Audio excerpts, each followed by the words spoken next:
frères dans la foi. Lorsque l'esprit de l'homme est libre, les capacités qui sont en nous se dévoilent.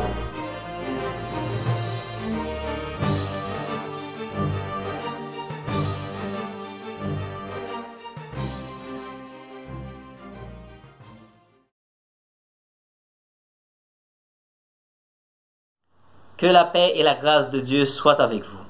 Bienvenue à Une minute pour une parole. C'est votre serviteur Joël Bautista pour vous servir. Aujourd'hui, j'aimerais attirer votre attention sur l'interprétation de la Bible. Vous savez, c'est pas tous les passages de la Bible qui a besoin d'une interprétation immédiate. Il y a des passages littéraux qui s'expliquent d'elles-mêmes. Par exemple, 1 Corinthiens 13, lorsqu'il parle de l'amour qui pardonne tout, simplement, vous savez que l'amour doit pardonner. Ça, c'est un passage littéral. Ça, c'est déjà, le contexte est déjà à l'intérieur. Il y a des fois que le passage demande plus d'interprétation.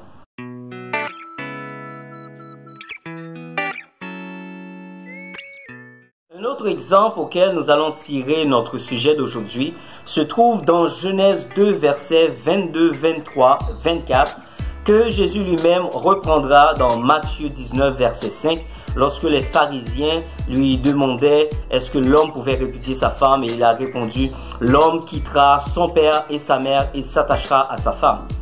Dans le jardin d'Éden, lorsque l'homme était seul, il était dans une solitude profonde. Et Dieu l'endormit et tira de ses côtes la femme. Après, il l'emmena la femme auprès de lui.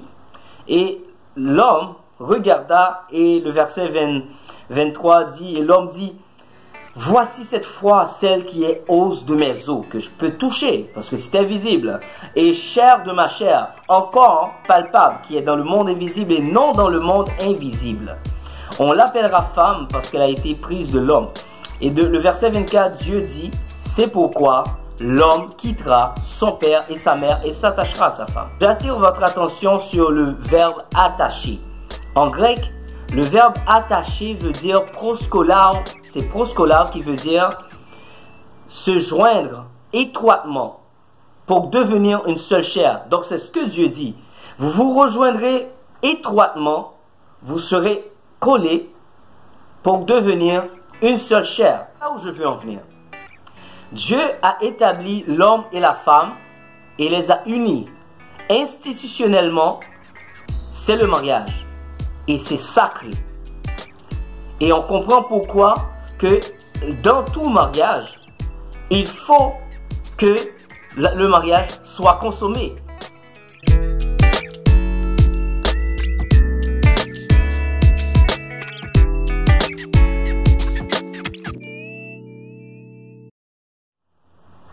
Donc, si vous dormez et que vous voyez votre femme vous approcher dans un rêve, ou vous voyez votre mari vous approcher dans un rêve pour rentrer en intimité avec vous et avoir des relations sexuelles, il faut repousser cette personne, ou je peux dire ce démon. Il faut le chasser, parce que Dieu ne vous a pas établi pour avoir des relations sexuelles dans le sommeil. C'est pas un fantasme.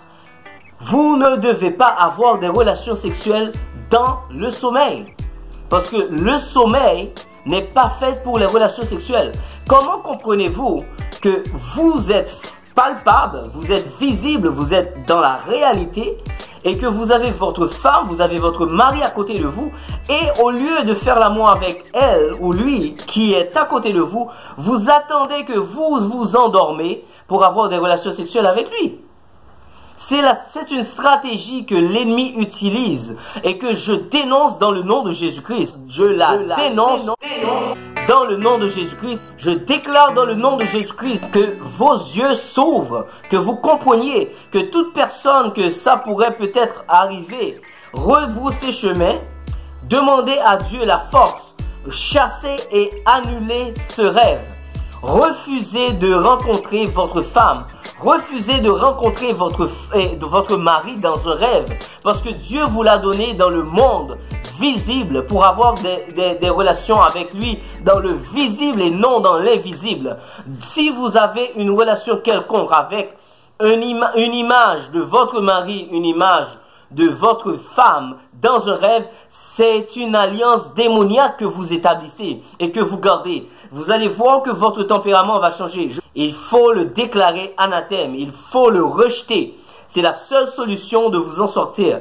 N'acceptez pas ça. Demandez à Dieu la force, demandez à Dieu le courage de refuser. Ne restez pas à avoir des relations avec des démons, parce qu'un démon peut prendre le visage de n'importe qui dans un rêve. Mais Dieu ne nous a pas demandé, et l'institution qui a été faite visible, n'a pas été faite dans l'invisible. Je pense que je vais parler dans un autre épisode de ce déroulement, de ses conséquences. Mais pour le moment, il faut comprendre, n'acceptez pas que l'ennemi utilise comme stratégie de prendre l'image ou le visage de votre femme ou le visage de votre mari pour venir faire l'amour avec vous dans votre rêve.